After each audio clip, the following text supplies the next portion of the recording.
Vamos lá então, pessoal. Nós vamos começar a falar sobre ciclo PDCA. O que significa o ciclo PDCA? Alguém aqui já ouviu falar do ciclo PDCA, gente? Quem aqui já ouviu falar? Não? Já ouviram falar? Não? Ótimo, ótima oportunidade para a gente começar a falar sobre o ciclo PDCA. Então, é uma sigla e de uma ferramenta da gestão da qualidade que ela é muito conhecida e muito utilizada nos processos, tá bom? Isso daqui, em todas as fases, principalmente quando você acaba lidando com produção, o ciclo PDCA, eu acho que dentre todas as ferramentas, e aí eu estou falando de 5S, Kanban, seja o que for que você estiver usando, o ciclo PDCA ele é um dos mais utilizados. Basicamente seria o quê? P, são tudo siglas em inglês, tá? Então o P é o Plan, o Do, o Check e o Act. Significa planejar, fazer, verificar e agir. Então vamos lá. Ele é utilizado para encontrar o quê? A solução de um problema. Geralmente o problema ele já aconteceu mais de uma vez e já foi remediado sem sucesso. Na verdade, não foi remediado, né? Então você tem uma situação, você vai fazer basicamente isso daqui. Então, começando pelo plano, você tem uma situação, você vai começar a planejar a execução para a resolução daquilo que está sendo feito. Na verdade, gente, o ciclo PDCA, eu costumo utilizar, eu gosto muito de pegar as ferramentas técnicas. Quem já estudou comigo sabe que eu fiz uma análise SWOT em sala de aula sobre a vida de vocês devem se lembrar disso. Eu acho que o ciclo PDCA é uma outra forma que dá para você utilizar tudo que você estiver fazendo na vida. Eu vou provar isso para vocês. Então, começa com o quê? Planejar, localizar problemas, estabelecer planos de ação. Então, eu vou pegar uma situação, vamos pegar aqui a formação de vocês. Então, vocês querem se formar técnicos em administração, alguns em recursos humanos, logística, seja o que for. Então, você vai fazer um planejamento, você vai planejar aquilo. É lógico que quando nós falamos de empresa, nós estamos falando de um planejamento formal, você tem todo, né, um planejamento. Na aula passada nós falamos sobre planejamento estratégico, operacional, lembra? Então, você tem todo um planejamento, né? Você vai colocar no papel aquilo que você quer fazer. Daí você vai para o do, que é o quê? Fazer. É a execução do plano, né? Colocar na prática, executar.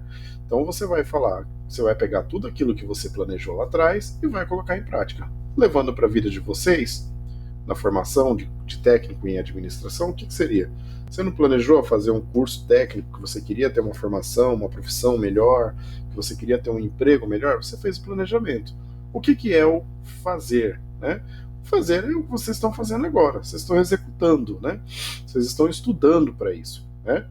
E aí você cumpriu as duas anteriores, você parte para a terceira fase, que é o checar.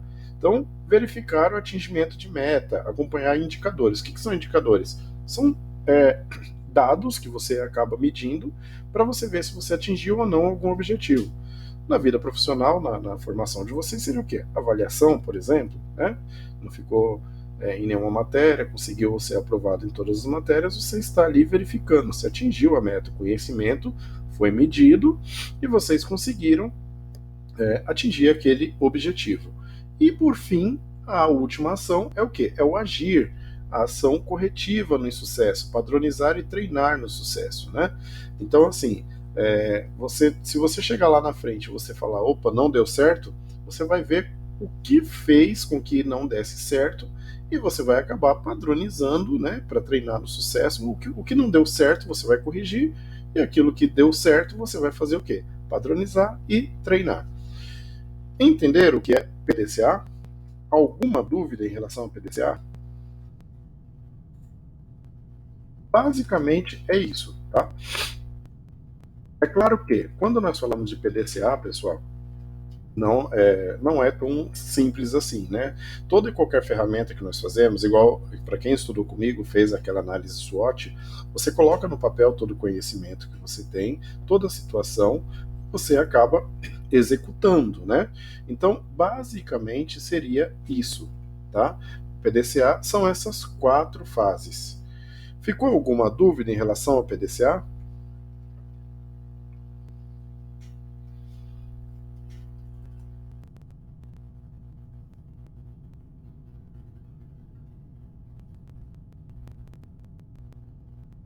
Alguma dúvida, gente?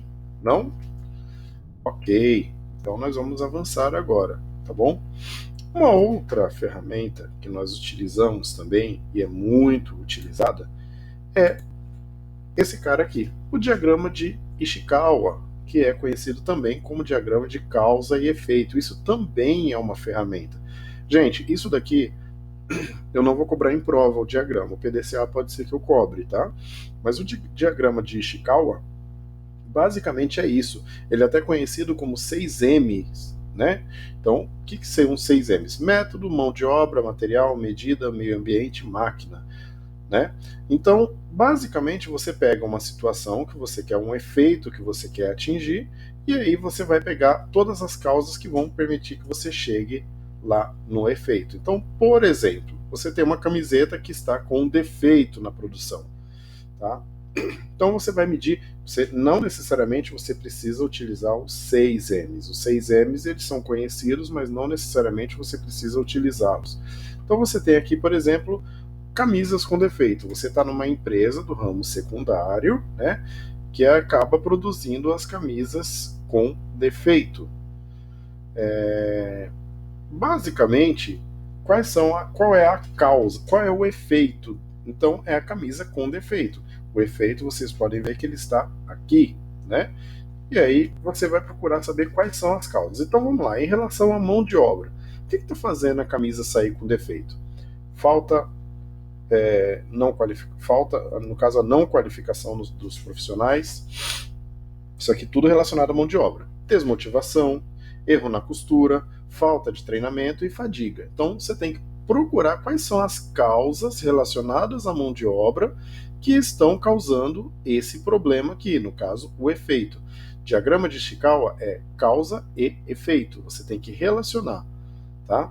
Então, aqui eu vou falar, peraí, falta de treinamento? Então, o que eu preciso fazer? Eu preciso treinar, né? Eu preciso identificar aqui quais são as causas deste efeito. No caso aqui, a camisa com defeito. Aí você vem para as máquinas. Opa, falta de manutenção, tesoura pequena, corrente gasta, máquina de costura com defeito. Então, no maquinário também tem um problema, também tem uma causa que pode gerar esse efeito aqui. Método. Então, número excessivo de pessoal no corte. Então, talvez o pessoal não tenha espaço suficiente para fazer o corte. Molde com defeito. Também pode ser uma causa, né? Isso tudo pode trazer para cá. E aí, por fim, material, tecido inadequado, então talvez, né, um tecido ruim e a má qualidade da linha de costura, né? Também pode trazer isso daqui. Gente, tudo isso foi identificado diante de uma situação. Por incrível que pareça, isso daqui é uma situação real que eu consegui pegar e é uma situação que acontece muito, né? Então eles descobriram através do diagrama de causa e efeito. Isso daqui, pessoal, geralmente é feito em reuniões, tá? Geralmente eles fazem algumas reuniões e nas reuniões eles fazem esse diagrama de causa e efeito. Geralmente, e eu acredito e defendo muito isso, que essas definições de causa têm que ser feitas por quem executa, não pela alta gerência. Lembra quando nós falamos de planejamento, tudo? É aquele pessoal que está na linha lá de baixo, o pessoal operacional. Nesse caso aqui, eu acredito que tenha sido feito por eles. Porque aí ele pode chegar e falar, olha, eu não estou treinado. Ou então, por exemplo, a tesoura é muito pequena, se uma tesoura maior, pode ser que ela consiga cortar de uma maneira melhor. Ou então, olha, aquela linha que você comprou, ela é muito ruim, você precisa trocar. Então, tudo isso você descobre a causa do problema que está acontecendo. E com isso você consegue resolver o problema e automaticamente parar de gerar prejuízo para a empresa. Então, caso vocês queiram depois trabalhar, eu vou deixar esse slide disponível, vocês podem fazer até um exercício. Eu não vou cobrar isso daqui de exercício para vocês, mas vocês podem fazer um exercício aqui, ó. Tem até esse peixinho mais bonitinho aqui, ó. Então você coloca aqui um problema a ser resolvido. Não necessariamente precisa ter esse desenho, precisa ter esse formato. Você pode ver que aqui ele fez com quadrados, tá vendo? Você não necessariamente precisa fazer isso daqui. E aí você vai pegar. Se você quiser pegar os 5Ms, né?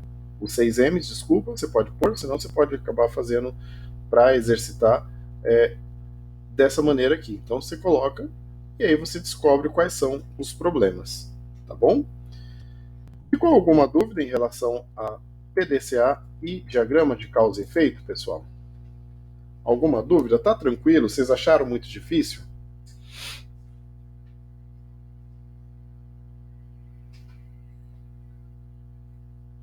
Tranquilo mesmo? Já podemos fazer uma prova bem arretada? Eu gosto muito, assim, né?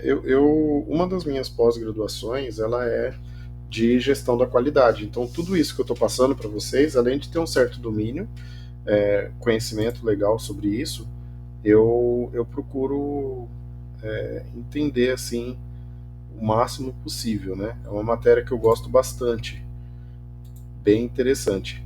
Dá para vocês aplicarem isso, gente. Eu sempre falo isso, que dá para aplicar no dia a dia, né?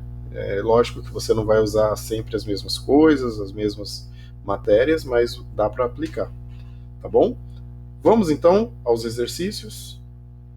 A gente vai passar aqui alguns exercícios rapidinho, vou fazer junto com vocês, e agora eu quero saber o que vocês falam sobre isso. Então aqui eu peguei um concurso da Prefeitura de Vila Velha, lá no Espírito Santo, um cargo para analista de gestão administrador, então é um cargo de nível superior, pessoal. Olha só, em 2020 teve esse concurso, né? E aí ele faz essa pergunta: o ciclo PDCA ficou conhecido a partir da década de 1950, apesar de ser da década de 1930, né, que foi quando ele realmente surgiu, mas foi conhecido em 50. Através dessa teoria, cada processo da empresa passa por 4 fases. Qual é a resposta certa, pessoal? O que vocês me falam aí?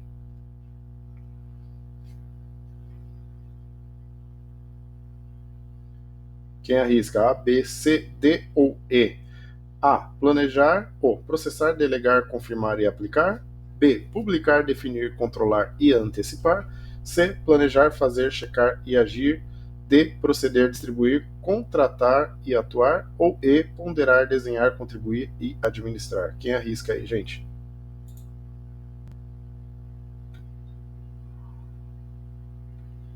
Opa!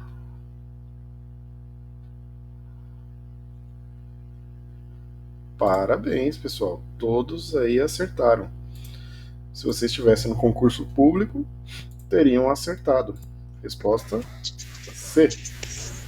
Olha aí, tá vendo? Quando a gente está bem preparado para uma matéria, a gente não tem questão difícil. Isso daqui, se você não tem o conhecimento, você vê na prova, você nunca tinha ouvido falar no PDCA. Vocês concordam comigo que vocês iam olhar para essa questão e começar a chorar, falando, meu Deus, que negócio é esse? Né? E aí, ó, quando você tem um conhecimento, se torna fácil, né?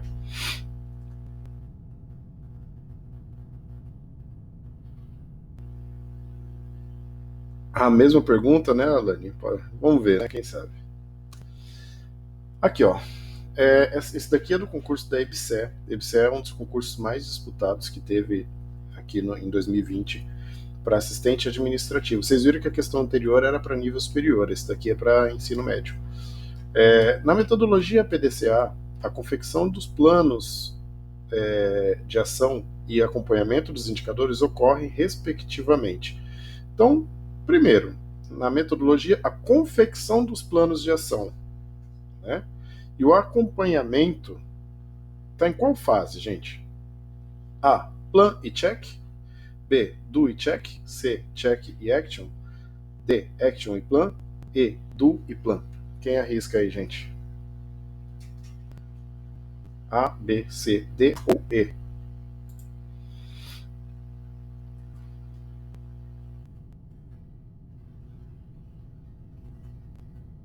Agora tá todo mundo dividido, hein? Quem mais?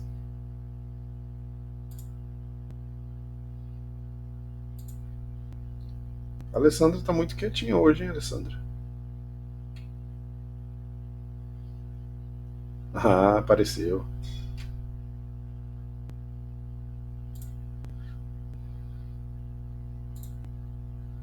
Tá confusa, mas vai na A? Então vamos lá. Quem. Ah, entendi. Qualquer coisa você me fala, tá? Depois você assiste e esclarece a dúvida. Quem falou questão A, acertou. Por quê? Porque quando você está confeccionando, é a primeira fase, você ainda está montando o plano de ação. Lembra do plano? Gente, dica de concurso, de provas, olha só que interessante. Se você sabe que a primeira questão, a primeira parte é plan, né, que você já sabe que começou a confecção, você já elimina todas as outras, ó. Do, check, action, do. Então você fala, opa, já começa com planejamento, é isso. E o acompanhamento é quando você faz a checagem, tá? Mas assim, a C também, ela é para confundir mesmo, mas basicamente seria isso daí. Vamos para mais uma questão? Assembleia Legislativa do Amapá, assistente legislativo, assistente administrativo, é um cargo também de ensino médio. Foi esse ano esse concurso. Então vamos lá. Uma das principais preocupações do gestor de um órgão público era promover a melhoria contínua nos processos de atendimento ao cidadão usuário. Sendo assim, o ciclo PDCA foi implementado. Refere-se à última fase desse ciclo, gente, última fase. Coletar dados de todas as tarefas executadas. B. Comparar as metas desejadas e os resultados obtidos. C. Fornecer educação e treinamento para a execução dos métodos desenvolvidos. D. Adotar como padrão as metas que foram planejadas e atendidas. E. Definir as metas e os métodos para alcançá-las. Quem arrisca aí, gente? A, B, C ou D?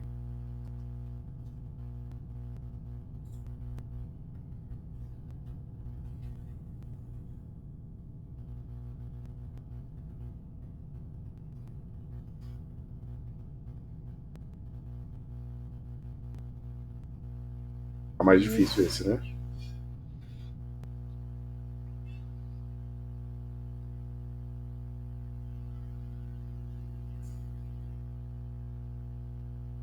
Gente, aqui não tem problema de errar, tá? Vamos lá então. A resposta certa é a D. Uma das principais era promover a melhoria contínua, né? Então, quando ele fala isso, então ele adota como padrão as metas que foram planejadas e atendidas. Lá no último item, tá? No check, lá no último item, lembra que você corrige os erros que foram feitos e acaba aqui, ó.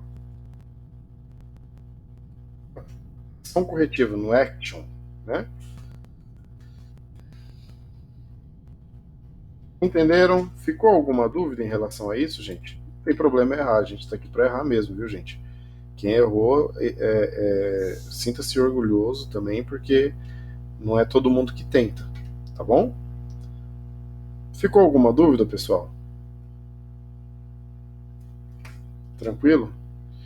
A ideia é essa mesmo, viu, Rafaela? É a gente dar uma dificultada para ver se consegue, né? Eu quero preparar vocês para o melhor, sempre, tá?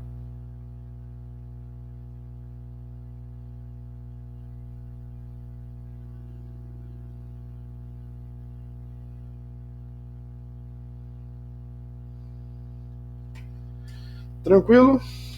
Beleza, gente. Agora nós vamos para a última parte aqui. Recursos empresariais. Então, quando nós falamos de recursos empresariais, é o meio pela qual a empresa extrai, transforma ou produz algo. Então, elas requerem recursos para poder funcionar adequadamente, tá? Então, primeiro você tem os recursos materiais. Então, é todo recurso físico, então como edifício, prédio, máquina, aquele que você consegue, né, pegar, né? E aí você tem os recursos financeiros, que são recursos monetários, que é o dinheiro, cacau, din-din, money, né? Dinheiro em caixa ou em bancos, créditos, investimento, tudo aquilo que você tem financeiramente falando. Aí você tem também os recursos humanos, que é o capital humano mesmo da empresa, né? São os funcionários que você tem, né? Aquelas pessoas que prestam serviço para você. Aí você tem também os recursos mercadológicos, que são recursos comerciais que as empresas elas utilizam para colocar seus produtos no serviço no mercado. Então, você tem venda, promoção, propaganda, pesquisa de mercado, definição de preço, tudo isso está relacionado aos recursos mercadológicos. E aí, por fim, os recursos administrativos, que são os recursos gerenciais, né, que as empresas utilizam. Planejar, organizar, dirigir, controlar as atividades, o próprio, né, que tudo isso a gente está falando um pouco do PDCA, acaba entrando, ele é uma ferramenta de auxílio também, né, aos recursos administrativos. Então aqui você tem basicamente cada área correspondente àquele recurso. Então quando você tem um recurso físico ou material, olha aqui a última coluna.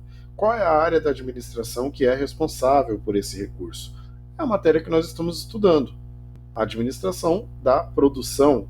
Então, quando você faz a gestão, quando você fala de controle, quando você fala de investimento, tudo isso de recurso material, quem controla é o diretor industrial. Lógico que o organograma de algumas empresas pode ser um pouco diferente, pode ser apresentado de uma maneira totalmente diferente, né? Mas basicamente é um diretor industrial, diretor de produção, diretor, não sei, pode ser qualquer um outro nome, mas está relacionado à administração de produção. E eu vou dizer mais, pessoal, é uma área que carece muito de profissionais, tá? Essa parte de chão de fábrica, aquele cara que realmente manja de tudo que tem, né? Toda essa parte de entender os processos de produção, fazer a gestão da melhor maneira possível. Vocês vão ver que a gente ainda está no início da nossa matéria, mas somado com logística, administração de materiais, são áreas muito importantes que as empresas que trabalham diretamente com produção não vivem sem, tá bom? E aí, quando você fala de recurso financeiro, você tem um diretor financeiro, né? E a área da administração que é responsável por esse recurso é a área de finanças, né? Então, você tem uma figura de um diretor financeiro lá, e ele que acaba fazendo o controle, a gestão desses recursos. Você tem os recursos humanos, que são subordinados a um diretor de RH, né? E também está ligado à área de gestão de pessoas na área da administração. Aí você tem também os recursos mercadológicos. Então, geralmente, gente, tudo que eu estou falando eu ressalto aqui, tá? Tem os diretores, mas eles pode ter algum outro tipo de nomenclatura conforme cada empresa. Geralmente, mais conhecidos é dessa forma, tá? Então, você tem um diretor de marketing, e aí a área que estuda são a área da administração responsável é marketing ou comercialização. Recursos administrativos são geridos geralmente pelo presidente da empresa ou por um diretor administrativo, né? E aí a área da administração é presidência ou diretoria geral, tá? Eu vou encerrar agora aqui a gravação. Para quem assistiu a aula pelo vídeo, pelo YouTube, pela gravação, eu estou aqui à disposição para esclarecer todas as dúvidas pelos contatos que vocês têm, tá bom? E qualquer dúvida vocês podem me contatar, tá bom?